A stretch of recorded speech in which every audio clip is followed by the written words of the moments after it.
नमस्कार, स्वागत है आपका study for life YouTube channel में। आशा है आप लोग स्वस्थ होंगे, तैयारी कर रहे होंगे। ये स्वागत मैं सिर्फ इसलिए नहीं करती हूँ कि आप हमारा वीडियो देखते हैं। ये स्वागत मैं उन अधिकारियों का करती हूँ जो अच्छे से अधिकारी बनके हमारे देश में जगह जगह कैडर लेके जगह जगह अपनी पोस्टिंग लेके समाज को एक नई दिशा देंगे। इस उम्मीद के साथ हम आपका स्वागत करते हैं। तो हमारा स्वागत और शुभकामनाएं दोनों स्वीकार करिए। आप 66वीं बीपीएससी मेंस देने वाले हैं। खास तौर से मैं उन्हीं के लिए आज बात कर रही हूँ जो 66वीं बीपीएससी मेंस देने वाले हैं। ये वीडियो अगली बार जब 67वीं मेंस होगा उसमें भी काम आएगा, लेकिन अभी फिलहाल हम उनके लिए बात कर रहे हैं जो 66वीं मेंस देने वाले हैं। सामान्य हिंदी को लेके कुछ स्टूडेंट के साथ प्रॉब्लम हो रही है, उनकी तैयारी नहीं हो पाई है, उन्हें डर है। क्योंकि सामान्य हिंदी का पेपर पासिंग मार्क्स का होता है, 100 नंबर का पेपर होता है, 33 नंबर आपको लाने होते हैं। लेकिन अगर उसमें पास नहीं होते तो आगे की प्रोसेस नहीं होती, आगे की कॉपियां चेक नहीं की जाती हैं। तो उसमें पास होना जरूरी है, लेकिन उसमें पास होना इतना कठिन भी नहीं है जितना स्टूडेंट को कभी कभी लगता है। हमारा ये वीडियो आप अंत तक देखिएगा। इसमें पास होने की जो जो ज़रूरतें हैं इस पेपर के लिए मैं आपकी फुलफिल करूंगी। जो जो इम्पोर्टेंट चीज़ें हैं जिन्हें पढ़कर आप इस पेपर को आराम से क्रॉस कर लेंगे। 33 तो क्या 50+ नंबर बहुत आराम से ले आएंगे बिना किसी अलग से तैयारी की। सिर्फ ये एक वीडियो देखकर आप इस हिंदी के पेपर को सॉल्व कर पाएंगे। आपको कुछ भी अधिक पढ़ने की ज़रूरत नहीं पड़ेगी, आपको कोई बुक नहीं पढ़नी पड़ेगी। सिर्फ ये एक वीडियो देखिएगा, आपका कंप्लीट हो जाएगा हिंदी, सामान्य हिंदी जो 66वीं बीपीएससी भी देने वाले हैं उनका। तो अगर आपने हमारा चैनल सब्सक्राइब नहीं किया है तो प्लीज़ इसे सब्सक्राइब कर लीजिएगा, बेल आइकन दबा दीजिएगा ताकि आपको ये नोटिफिकेशन मिलता रहे। कुछ इम्पोर्टेंट टॉपिक्स जो हम अभी देने वाले हैं आपको, उनके लिए। साथ ही साथ एक हम प्रोग्राम के बारे में बात कर रहे हैं। ये जो प्रोग्राम आपको दिख रहा है स्क्रीन पर, ये प्री जो 67वीं जो प्री देने वाले हैं उनके लिए प्री का एक डिस्कशन बैच है जिसमें ऑनलाइन हम आपको टॉपिक्स प्रोवाइड कराएंगे, उन पर डिस्कशन होगा और टेस्ट होगा पर डे। तो आप चाहें तो उसमें एडमिशन ले सकते हैं जो लोग 67वीं दे रहे हैं, और जो लोग 67वीं के मेंस प्रोग्राम में ज्वाइन करना चाहते हैं तो ऑप्शनल और जीएस मेंस में भी कर सकते हैं। तीनों को एक साथ भी कर सकते हैं, अलग अलग भी कर सकते हैं। तो ये स्क्रीन पर आपको जो दिख रहे हैं ये उसके बारे में जानकारी है, और हमारे व्हाट्सएप नंबर पर आप व्हाट्सएप करके या कॉल करके भी आप वो जानकारी, पूरी जानकारी डिटेल में ले सकते हैं। अभी हम बात करने वाले हैं बीपीएससी 66 मेंस की। बीपीएससी 66 मेंस सामान्य हिंदी के पेपर की, सामान्य हिंदी के पेपर की। इसमें आपको 33 मार्क्स लाना है 100 में से। थोड़ा सा हम बात कर लेते हैं पुराने पेपर को से आपको डिस्कस करते हैं इस टॉपिक को। हमारे हाथ में ये जो बुक आपको दिख रही है ये पुराने आए हुए पेपर हैं पिछले 10 सालों के। तो हम आपको 65वीं बीपीएससी मेंस का जो पेपर है सामान्य हिंदी का, वो उस पर बात करेंगे। आप ये आपके पास भी पुराना पेपर होगा, वीडियो पॉज करके पहले ये पुराना पेपर हाथ में ले ले, मैं कुछ बताऊंगी इस पे, इसको आप भी ध्यान दीजिएगा। इसमें आप सबसे पहले देखिएगा कि इसमें 9 प्रश्न हैं। कितने हैं? 9 प्रश्न हैं। 9 प्रश्न में इसमें हम आपको जो इम्पोर्टेंट है, संज्ञा है, सर्वनाम है, विशेषण है, क्रिया है, समास है, ये इसी वीडियो में हम आपको बताएंगे अंत में। आप इसमें से जुड़े रहिएगा। उसको देखने के बाद आपको कुछ भी याद नहीं करना पड़ेगा, कुछ भी अलग से नहीं पढ़ना पड़ेगा। पहला पेपर आपका, पहला प्रश्न आपका निबंध का है। किसका है? निबंध का पहला प्रश्न है जो 30 नंबर का है। आप लोग जीएस पेपर 1, जीएस पेपर 2 और ऑप्शनल 3 सब्जेक्ट को बहुत अच्छे से पढ़ रहे हैं, तो हम ये उम्मीद कर सकते हैं कि इसमें आप कैसा भी लिखेंगे तो 10 मार्क्स का तो लिख ही लेंगे। 30 में से 10 मार्क्स का तो लिख ही लेंगे, आप कैसा भी लिखेंगे तब। दूसरा क्वेश्चन है आपका जिसमें आपको सारांश लिखना होता है। ये 15 नंबर का है और इसमें हम मान के चलते हैं कि अगर आप कितना खराब सारांश और वो लिखेंगे तो आप 5 नंबर जरूर पा जाएंगे। कितना पा जाएंगे? 5 नंबर। इतनी आशा तो इसलिए भी की जा सकती है कि आप GS1, GS2 और ऑप्शनल का इतना अच्छे से तैयारी करके मेंस देने जा रहे हैं, पीटी पास करके आए हैं, तो इतना नंबर तो आप ला ही सकते हैं, 1/3। इसके बाद आपको अशुद्ध वाक्यों को शुद्ध करना है। अशुद्ध वाक्यों को शुद्ध करना है, ये भी आपका 10 नंबर का है। 10 वाक्य हैं, हम मान के चलते हैं कि 10 में से 5 वाक्य आप शुद्ध अवश्य लिख लेंगे।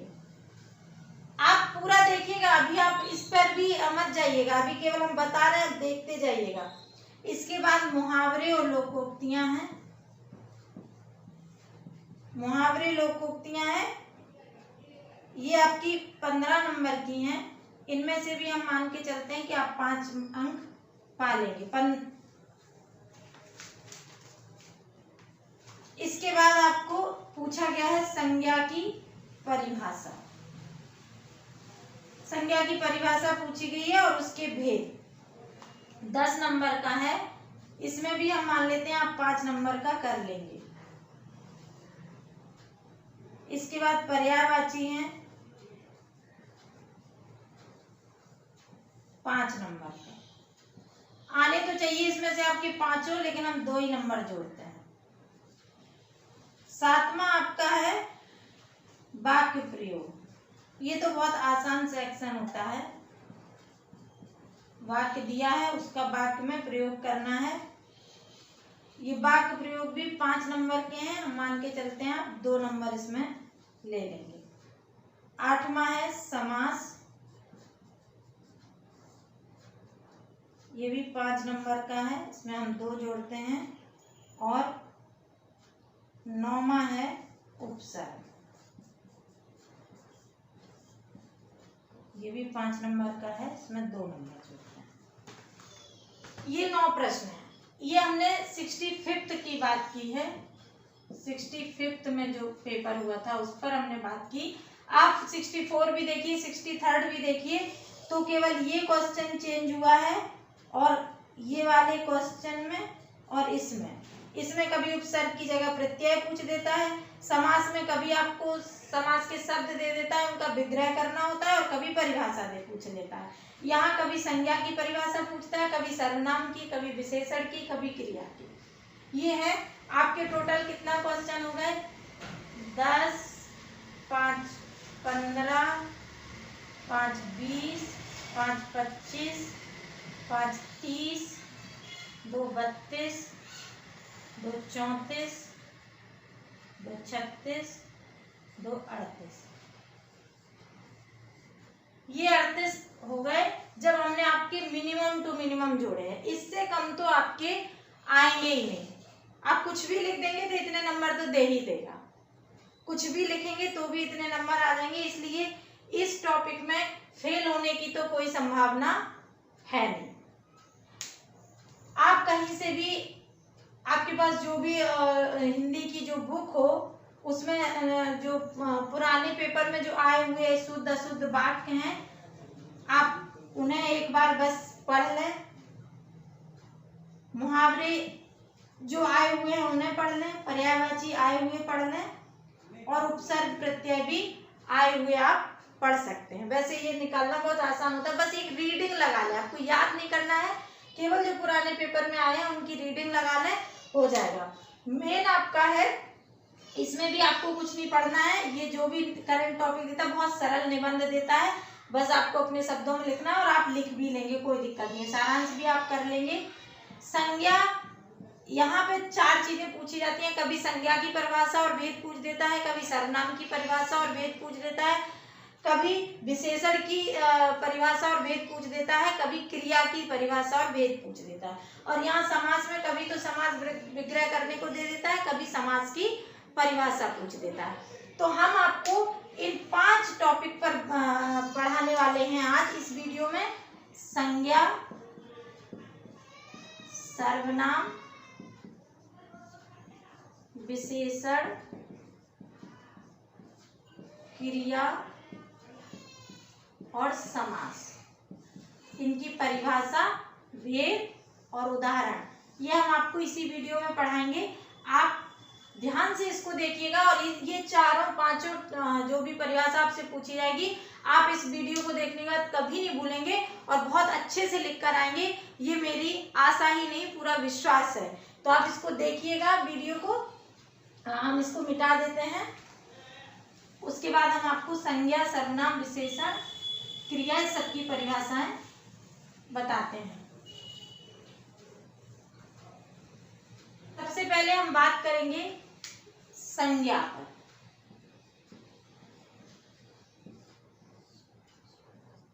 ऐसे तो ये पिछली साल भी पूछी थी, हो सकता ना पूछा जाए, लेकिन फिर भी रिपीट भी कर देता है कभी कभी, तो आप पढ़ लीजिएगा, बहुत सरल है।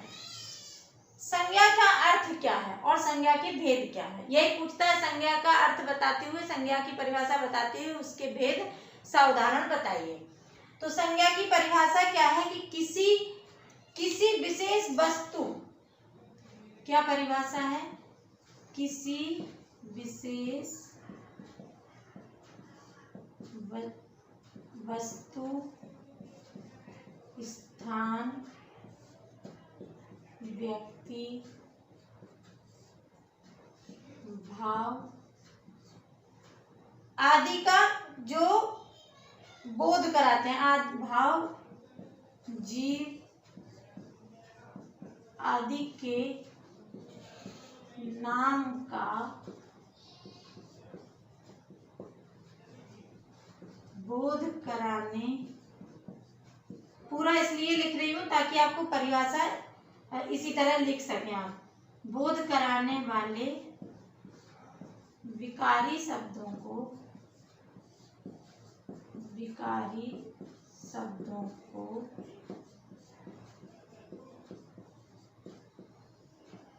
संज्ञा कहते हैं। डेमो में हमने 1-2 वीडियो डाले हैं जनरल हिंदी के, लेकिन अगस्त से हम जनरल हिंदी शुरू करेंगे, 1 अगस्त से। अभी थोड़ी सी 66वीं जो बीपीएससी मेंस है आप लोगों की, उसकी वजह से हम अभी जनरल हिंदी और पॉलिटी दोनों को स्टॉप कर दिए हैं, पॉज कर दिए हैं, उसको हम इसके बाद पढ़ाएंगे। तो संज्ञा की परिभाषा क्या है, देखिए आपको तुरंत याद हो जाएगी। किसी विशेष वस्तु, स्थान, व्यक्ति, भाव, जीव आदि के नाम का बोध कराने वाले विकारी शब्दों को संज्ञा कहते हैं। आपको 2 वर्ड याद रखने हैं मेन, नाम का बोध और विकारी शब्द। संज्ञा क्या है? किसी का भी नाम का बोध कराए, यानी कि किसी का भी नाम संज्ञा कहलाती है। विकारी शब्द इसलिए लिखिएगा ताकि ये परिभाषा में अच्छा लगेगा। किसी भी नाम का बोध कराने वाला विकारी शब्द क्या कहलाएगा? संज्ञा कहलाएगा। किसी का भी नाम, आप इस शब्द रटना नहीं है कि वस्तु, स्थान, व्यक्ति, भाव, जीव। अगर आपको ये शब्द याद नहीं आते तब भी आप लिख सकते हैं। किसी के भी नाम का बोध कराने वाले विकारी शब्द को संज्ञा कहते हैं। आप अपने मन से लिख दीजिए। किसी व्यक्ति, भाव, वस्तु, जीव, जंतु, किसी के भी नाम का बोध कराने वाले विकारी शब्दों को संज्ञा कहते हैं। किसे कहते हैं? आप हमारे साथ रिपीट करिएगा। किसी भी व्यक्ति, भाव, वस्तु, जीव, गुण, इन सब के नाम का बोध कराने वाले शब्दों को, विकारी शब्दों को क्या कहते हैं? संज्ञा कहते हैं। किसी के भी नाम को, किसी के भी नाम का बोध कराने वाले, किसी के भी नाम का बोध कराने वाले विकारी शब्दों को संज्ञा कहते हैं। किसी के भी नाम का बोध कराने वाले विकारी शब्दों को संज्ञा कहते हैं। जैसे हमारा नाम आरती है, ये भी संज्ञा है। आपका जो भी नाम है वो भी संज्ञा है। गंगा हो गया, हिमालय हो गया, भारत हो गया, अमेरिका हो गया, ये सब क्या है? ये सब संज्ञा है। किसी भी वस्तु, स्थान, भाव, जीव, व्यक्ति, किसी के भी नाम का बोध कराने वाले विकारी शब्दों को हम संज्ञा कहते हैं। ये आपको समझ में आ गया होगा। उदाहरण आप लिख सकते हैं, हिमालय हो गया, भारत हो गया, कोई भी नाम है। अब इसके भेद, संज्ञा के भेद, तो संज्ञा के संज्ञा के 5 भेद होते हैं। कौन कौन से 5 भेद हैं? व्यक्तिवाचक संख्या, व्यक्तिवाचक संज्ञा, जातिवाचक संज्ञा,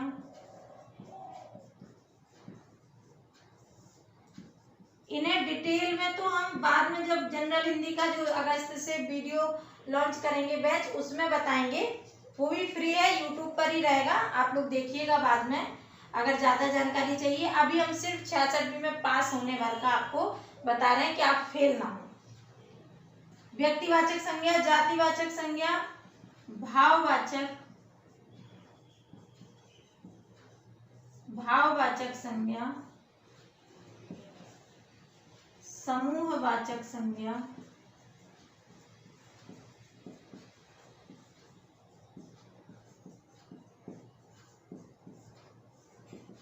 द्रव्यवाचक।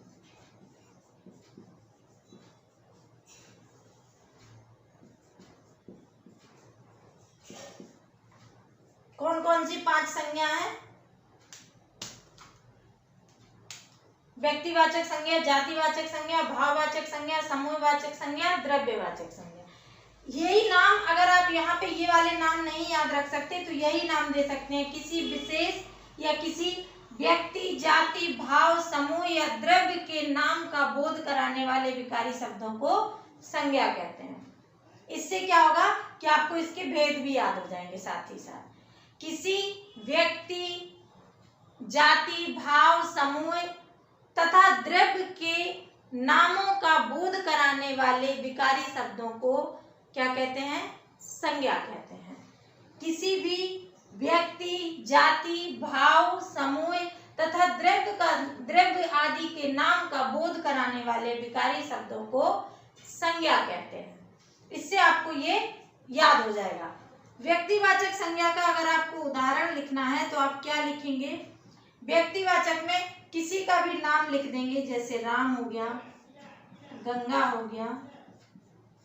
ये किसको? व्यक्ति को बता रहा है। ये किसको बता रहा है? एक व्यक्ति का। गंगा सिर्फ एक ही नदी का नाम है। जातिवाचक संज्ञा में क्या है? किसी जाति विशेष का नाम बताना, जैसे मनुष्य। जाति में मतलब ये नहीं कि ब्राह्मण, क्षत्रिय, ये नहीं। जैसे मनुष्य जाति, पशु जाति, तो मनुष्य। ये गंगा व्यक्तिवाचक हो गया। ये एक किसी का पर्टिकुलर नाम है, पहचान है। अगर इसकी जगह नदी लिख दिया तो ये सभी नदियों को समाहित करेगी। इसमें गंगा भी शामिल होगा, मनुष्य में राम भी शामिल होगा। भाववाचक में जिसमें आपका भाव जगता हो, जैसे मिठास हो गया, यह आपका भाव है, इसे आप सिर्फ महसूस कर सकते हैं कि मीठा है। मिठास हो गया, जैसे घबराना हो गया, घबराना हो गया, दर्द महसूस करना हो गया। ये सब क्या है? भाव है। दुखी होना, खुश होना, ये सब भाववाचक संज्ञा में आएगी। समूह में आपका आ जाएगा, जैसे दल है, सेना है, ये सब आ जाएगा। और द्रव्य में कोई भी पदार्थ, द्रव्य का मतलब पदार्थ है, तो कोई भी हो जाएगा। पानी हो जाएगा, सोना हो जाएगा, सोना मतलब गोल्ड, चांदी हो जाएगा, लोहा हो जाएगा, कुछ भी, कोई भी पदार्थ। तो हमें आशा है कि आपको संज्ञा समझ में आ गई होगी। किसी भी व्यक्ति, जाति, भाव, समूह या द्रव्य के नामों का बोध कराने वाले विकारी शब्दों को संज्ञा कहते हैं। ठीक है, संज्ञा आपको समझ में आ गई, स्क्रीनशॉट लेना ले लीजिए, वरना केवल वीडियो को आप 1 2 बार 3 बार देख लीजिए, आपको एकदम रट जाएगा। अब हम सर्वनाम पर बात करेंगे।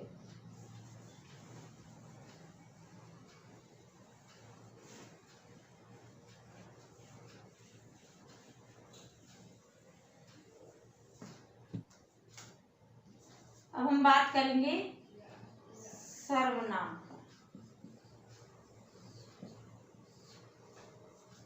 सर्वनाम की परिभाषा क्या है? सर्वनाम की सीधी परिभाषा है वे शब्द, इसमें भी आप कह सकते हैं वे विकारी शब्द जो संज्ञा के स्थान पर बोले जाते हैं, जो संज्ञा के स्थान पर प्रयुक्त होते हैं।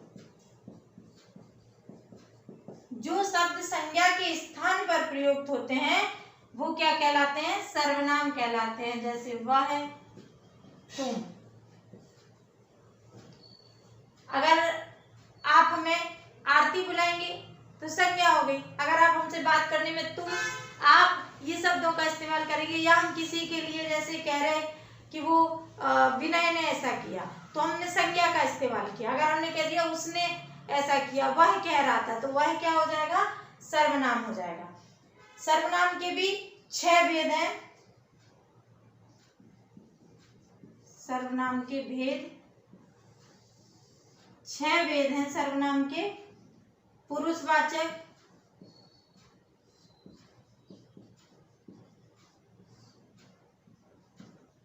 निजवाचक,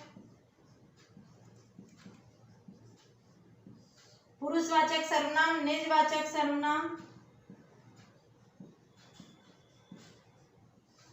निश्चयवाचक सर्वनाम,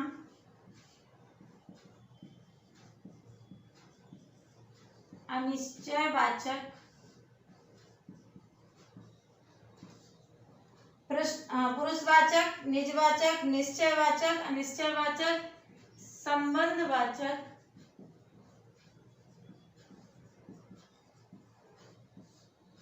और प्रश्नवाचक।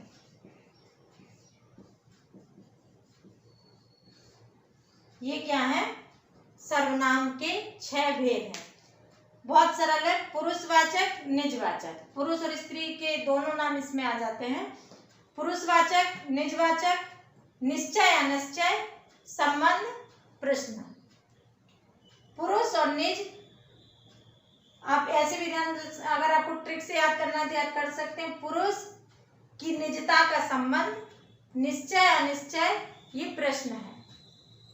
पुरुष की निजता का संबंध निश्चय है कि अनिश्चय है, ये प्रश्न है आपके याद करने के लिए। पुरुषवाचक आपको ऐसे भी 2-3 बार रिपीट करेंगे तो याद ही हो जाएगा। सर्वनाम, वे शब्द जो संज्ञा के स्थान पर प्रयुक्त होते हैं सर्वनाम कहलाते हैं। वे शब्द जो संज्ञा के स्थान पर प्रयुक्त होते हैं सर्वनाम कहलाते हैं। जैसे वह, तुम, आप आदि। सर्वनाम के 6 भेद होते हैं। पुरुषवाचक सर्वनाम, निजवाचक सर्वनाम, निश्चयवाचक सर्वनाम, अनिश्चयवाचक सर्वनाम, संबंधवाचक सर्वनाम, प्रश्नवाचक सर्वनाम। पुरुषवाचक, निजवाचक, निश्चय, अनिश्चय, संबंध और प्रश्न। ठीक है। पुरुषवाचक के उदाहरण में स्त्री और पुरुष दोनों का आता है।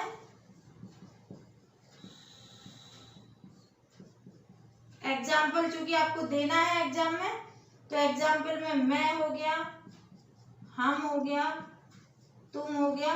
चूंकि इसमें स्त्रीलिंग और पुल्लिंग का कोई भेद नहीं होता तो ये दोनों में प्रयोग होते हैं। निजवाचक में स्वयं के लिए होता है, स्वयं का बोध होता है। आप, अपने आप, ये आप वो सर्वनाम वाला नहीं है। ये आप निजवाचक में, जैसे हम अपने आप कर लेंगे, आप ही, आप, जैसे हम अपने आप कर लेंगे, आपने आप ही मान लिया कि आप ऐसा करेंगे तो आप ही स्वयं ही का जो बोध आएगा वो निजवाचक कहलाएगा। निश्चय में जो चीजें निश्चय होती हैं, जैसे हम कहें यह बोर्ड है, यह सर्वनाम लिखा है, तो यह मतलब निश्चित है, हम इसी को बता रहे हैं। यह, वह, ये, वे, ये निश्चित चीजों की तरफ हम रिकॉर्ड करते हैं कि यह मेरा चश्मा है, वह आपका चश्मा है। ये जो यह वह करेंगे मतलब हम चीज को बता रहे हैं कि ये हम इसी चीज के लिए प्रयोग कर रहे हैं, तो ये निश्चयवाचक होते हैं। अनिश्चयवाचक में आपका जैसे हो जाएगा कोई, उदाहरण दीजिएगा कुछ, थोड़ा, ये क्या हो जाएगा, ये अनिश्चयवाचक हो जाएगा। हमें पता नहीं है, कोई कह रहा था मतलब नहीं पता है, वह कह रहा था मतलब हम किसी को बता रहे हैं कि कौन कह रहा था, कोई कह रहा था मतलब नहीं पता। संबंधवाचक में जैसा जो, वो, इस तरह से, जैसे उदाहरण के लिए जो आप कह रहे हैं ना वो हमने सुन रखा है, ये हम आपको बता रहे हैं ना वो किसी ने हमसे कहा था, तो ये संबंध जोड़ता है। और प्रश्नवाचक की तो आपको पता ही है, क्या, कौन, कैसे, जिसमें प्रश्नवाचक का चिन्ह लगता है वो प्रश्नवाचक होते हैं। तो सर्वनाम आप समझ गए होंगे, वे शब्द जो संज्ञा के बदले बोले जाते हैं, जो संज्ञा के स्थान पर प्रयुक्त होते हैं, सर्वनाम कहलाते हैं। सर्वनाम 6 प्रकार के होते हैं, पुरुषवाचक, निजवाचक, निश्चयवाचक, अनिश्चयवाचक, संबंधवाचक, प्रश्नवाचक। पुरुष, निज, निश्चय, अनिश्चय, संबंध और प्रश्न। पुरुषवाचक, निजवाचक, निश्चयवाचक, अनिश्चयवाचक, संबंधवाचक और प्रश्नवाचक। ये आपके सर्वनाम हो गए। स्क्रीनशॉट लेना है तो ले लीजिए। हम आपको विशेषण बताते हैं।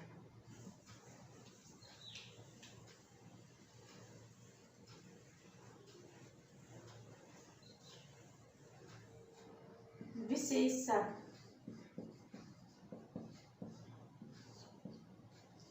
विशेषण की परिभाषा है संज्ञा या सर्वनाम की विशेषता बताने वाले शब्द। संज्ञा या सर्वनाम की विशेषता बताने वाले शब्द। संज्ञा या सर्वनाम इसलिए कि कोई भी या तो संज्ञा होगा और जो संज्ञा नहीं है उसके स्थान पर सर्वनाम प्रयोग होगा। तो दुनिया में जितनी भी चीजें हैं वो संज्ञा या सर्वनाम के रूप में ही हम बोलते हैं। विशेषण के 4 भेद हैं। कहीं कहीं आपको 3 भेद मिल जाएंगे, कहीं 4 मिल जाएंगे। आप 3 या 4 कोई भी लिखिएगा, गलत नहीं होगा। ऐसे ज्यादातर किताबें 4 भेद ही मानती हैं। सार्वनामिक विशेषण, सार्वनामिक विशेषण, गुणवाचक विशेषण,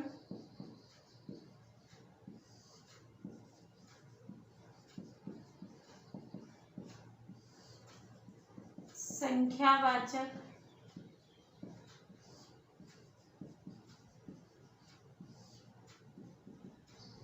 परिमाण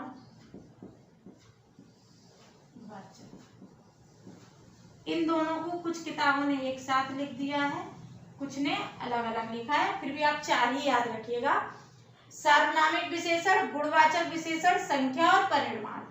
सार्वनामिक विशेषण, गुणवाचक विशेषण, संख्यावाचक विशेषण और परिमाणवाचक विशेषण।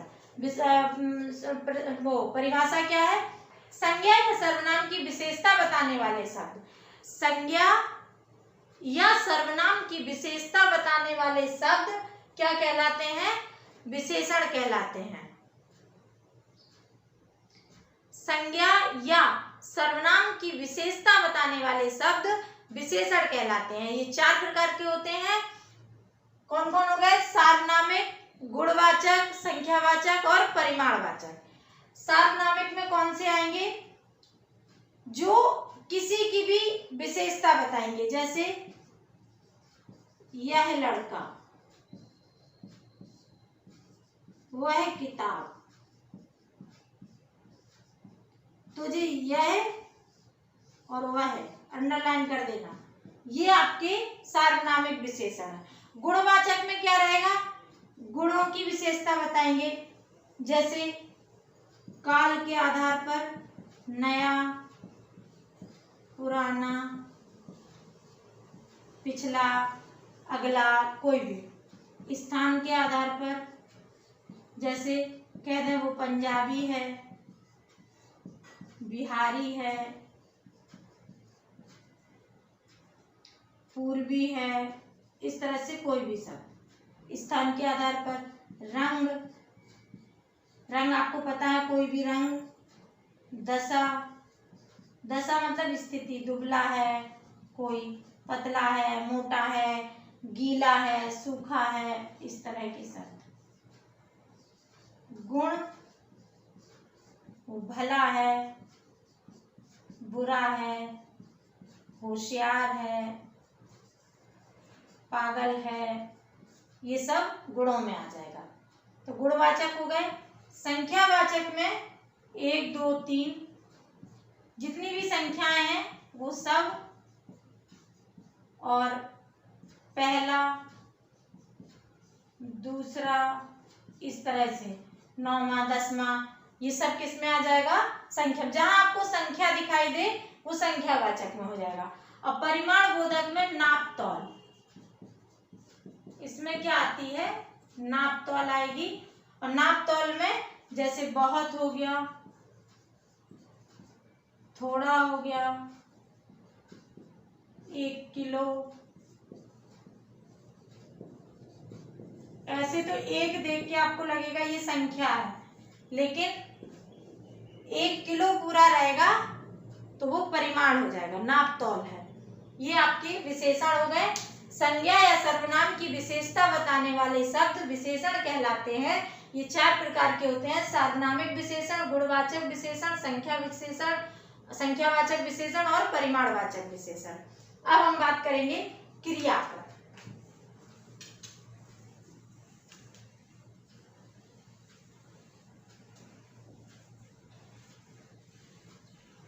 किस पर बात करते हैं? क्रिया पर।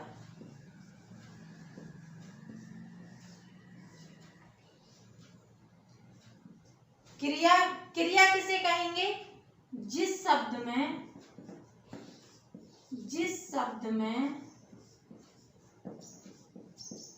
किसी कार्य का करना या होना पाया जाए। जिस शब्द में किसी कार्य का करना या होना पाया जाए क्रिया कहलाती है। क्रिया कौन कहलाता है? जिस शब्द में किसी कार्य का करना या होना पाया जाए वो क्या कहलाएगी? क्रिया कहलाएगी। क्रिया के 2 भेद हैं मुख्यतः, आपके लिए 2 ही पर्याप्त हैं। ऐसे फिर इनके अंदर बहुत सारी विशेषताएं होती हैं, अकर्मक और सकर्मक। क्योंकि आपके पास बहुत ज्यादा शब्दों में लिखना भी नहीं है, क्रिया के 2 भेद हैं, अकर्मक और सकर्मक। ऐसे आप डायग्राम में भी लिख सकते हैं, अकर्मक और सकर्मक। अकर्मक क्रिया कौन होगी? आ माने नहीं, कर्मक मतलब जिसमें कर्म ना हो, मतलब अगर लिखा है वह पढ़ता है तो ये कौन सी क्रिया हो गई? अकर्मक। मतलब वो पढ़ता है लेकिन पता नहीं क्या पढ़ रहा है। वह सोता है, क्या हो जाएगा? ये अकर्मक क्रिया है। लेकिन सकर्मक में क्या रहेगा? सकर्मक में जिसके साथ कर्म जुड़ा हुआ हो, यानी कि वह पढ़ता की जगह अगर हो वह पुस्तक पढ़ता है तो क्या हो जाएगा? आपकी सकर्मक क्रिया हो जाएगी। वह पानी पीता है, अगर सिर्फ पीता है लिखेंगे, वह पीता है मतलब अकर्मक क्रिया है। वह पानी पीता है मतलब सकर्मक क्रिया है। वैसे वह पीता है का एक अलग भी अर्थ निकलता है। जब कोई कहते वह पीता है मतलब पानी के सेंस में तो नहीं बोल रहा होता है, वह पानी पीता है। तो ये आपकी क्रिया थी। जिस शब्द में किसी कार्य का करना या होना पाया जाए, जिस शब्द में किसी कार्य का करना या होना पाया जाए, क्रिया कहलाती है। क्रिया दो प्रकार की होती है, अकर्मक क्रिया और सकर्मक क्रिया।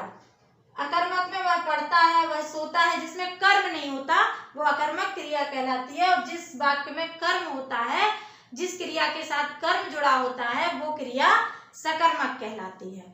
आइए, संज्ञा हो गई, सर्वनाम हो गई, विशेषण हो गई, क्रिया हो गई। अब हम समास पे बात कर लें। इन्हीं 5 पर परिभाषा आती है। इनके अलावा किसी और चीज की परिभाषा नहीं पूछी जाती। तो आप इन 5 को अच्छे से तैयार कर लें। ये 5 आपसे, 5 में से 2 उम्मीद है कि 2 पूछे जाएंगे। संज्ञा, सर्वनाम, विशेषण, क्रिया में से 1, और समास भी 99% है कि समास की भी परिभाषा पूछी जाएगी। समास, समास क्या कहलाता है? समास कहते हैं 2 शब्दों,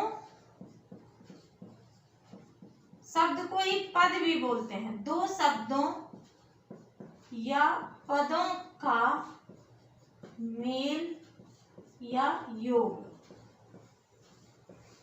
समास की क्या परिभाषा होगी?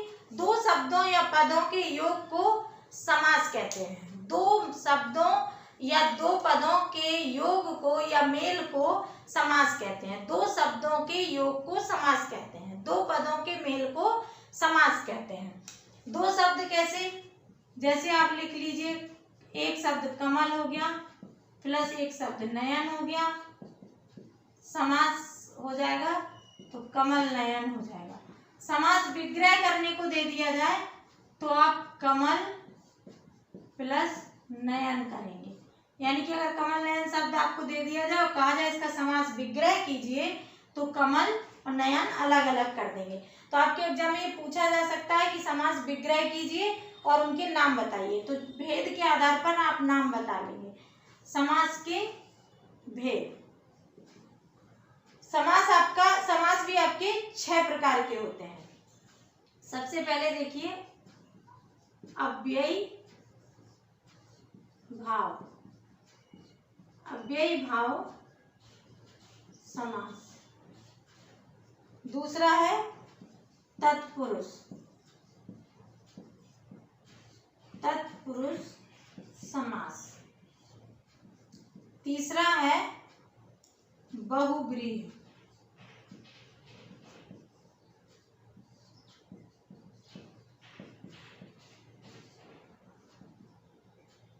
अव्ययी भाव, तत्पुरुष, बहुब्रीहि, द्वंद्व समास,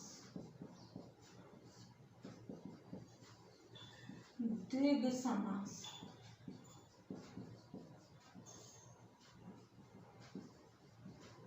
कर्म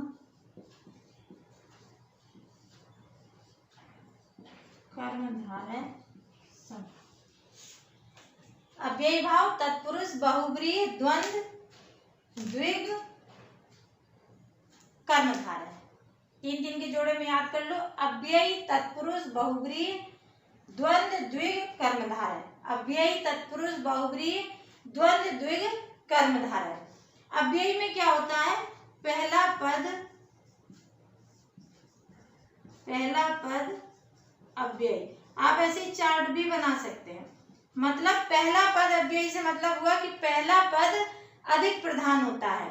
जैसे उदाहरण के लिए, यथा संभव, प्रतिदिन। दिन को प्रति के आधार पर दिन का अर्थ बदल रहा है। यथा से संभव का अर्थ बदल रहा है, तो यथा संभव प्रतिदिन। तत्पुरुष में क्या है? अंतिम पद प्रधान होता है। इसमें पहला पद, इसमें अंतिम पद प्रधान होता है। हम बहुत डिटेल में समास पढ़ाएंगे, लेकिन सामान्य हिंदी की जो श्रृंखला होगी और जो वीडियोज हम डालेंगे उनमें पढ़ाएंगे। अभी केवल हम वो पढ़ा रहे हैं जो आपके 66वीं बीपीएससी के जो मेंस का एग्जाम है उसके लिए काम आए, और भविष्य में आपको 67वीं या जो भी देना है सब में ही काम आ जाएगा। एक वीडियो देखकर आप कम से कम बीपीएससी के मेंस का पासिंग मार्क्स ला सकते हैं। जिन लोगों की अच्छी तैयारी है उनके लिए कोई दिक्कत नहीं है, जिनको डर लग रहा है उनके लिए है, वो लोग जरूर देखें, और जिनकी तैयारी है वो भी रिवीजन के लिए देख सकते हैं। अंतिम पद प्रधान होता है, जैसे स्वर्ग तो मेन शब्द हो गया, स्वर्ग प्राप्त, राजपुत्र यानी कि राजा का पुत्र, बहुव्रीहि में अन्य प्रधान होता है। समझिएगा, पहला पद प्रधान था, द्वितीय पद प्रधान था, दो पद तो रहते ही हैं क्योंकि दो पदों के मेल से ही समास बनेगा, तो दो पद तो रहेंगे ही रहेंगे। तो दो पदों में जब पहला पद प्रधान हो तो अव्ययी हो गया, जब दूसरा पद प्रधान हो तो तत्पुरुष हो गया, और जब दोनों के अलावा एक तीसरा पद प्रधान हो तो बहुव्रीहि हो जाएगा। अब तीसरा कहाँ से आएगा, दो ही पदों का मेल है। तो देखिए उदाहरण के लिए देखिए, गजानन, गज धन आनंद, दो शब्द हुए, लेकिन ये दोनों ही प्रधान है, इसका अर्थ तीसरा ही निकलता है, इसका अर्थ होता है गणेश, और गजानन में तीसरा ही पद प्रमुख होता है क्योंकि गज प्लस आनंद का मतलब हुआ, गज माने हाथी, आनंद माने मुख, हाथी जैसा मुख वाला, लेकिन इसका हमेशा प्रयोग कहाँ होगा, गणेश के लिए।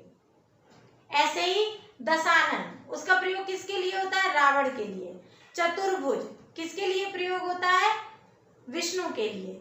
ऐसे शब्द जो किसी के लिए बिल्कुल रूढ़ी बन गए हैं वो बहुव्रीहि कहलाते हैं। द्वंद्व में क्या होता है, और छुपा हुआ होता है, और छिपा होता है। जैसे अगर आप लिख रहे हैं रात दिन, मतलब रात और दिन, और छिपा हुआ है, डैश लगा है या नहीं भी लगा है तब भी। भाई बहन, माता पिता, इस तरह का, राम लक्ष्मण, ऐसे कोई भी शब्द है जिनमें डैश लगा है या नहीं भी लगा है तो बीच में और आना चाहिए था, और छिपा हुआ है, वो क्या हो जाएगा, द्वंद्व हो जाएगा। द्विग में गणना होती है, द्विग में गणना पद आता है, जैसे 1 2 3 4 ये सब आएगा। तो इसमें कौन कौन से आ जाएंगे, उदाहरण दे सकते हैं आप, जैसे चौराहा हो गया, चतुष्पद भी लिख सकते हैं, चौराहा भी लिख सकते हैं। पंचनद, जहाँ 5 नदियों का संगम हो, जहाँ भी गिनती आएगी, गणना आएगी, वो कौन सा हो जाएगा, द्विगु समास हो जाएगा। लेकिन चतुर्भुज, उसमें भी गणना है, 4 भुजाओं वाला, लेकिन वो सिर्फ विष्णु के लिए होता है, उसमें अन्य प्रधान है तो वो बहुव्रीहि हो जाएगा। और कर्मधारय में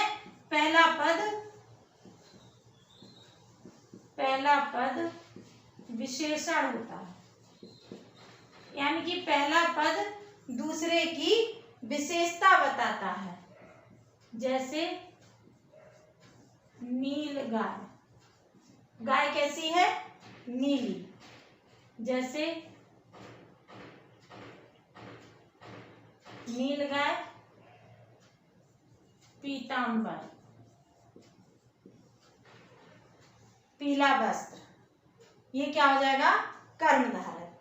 तो ये कुछ इंपॉर्टेंट टॉपिक थे, इंपॉर्टेंट बिंदु थे जो आपको 66वीं की जो फर्स्ट पेपर सामान्य हिंदी का होता है उसमें पास होने के लिए पर्याप्त है। हमें पूरा विश्वास है इस वीडियो को अगर आप अच्छा सा याद कर लेंगे, समझ लेंगे, तो आप सामान्य हिंदी का पेपर आराम से क्रॉस कर लेंगे।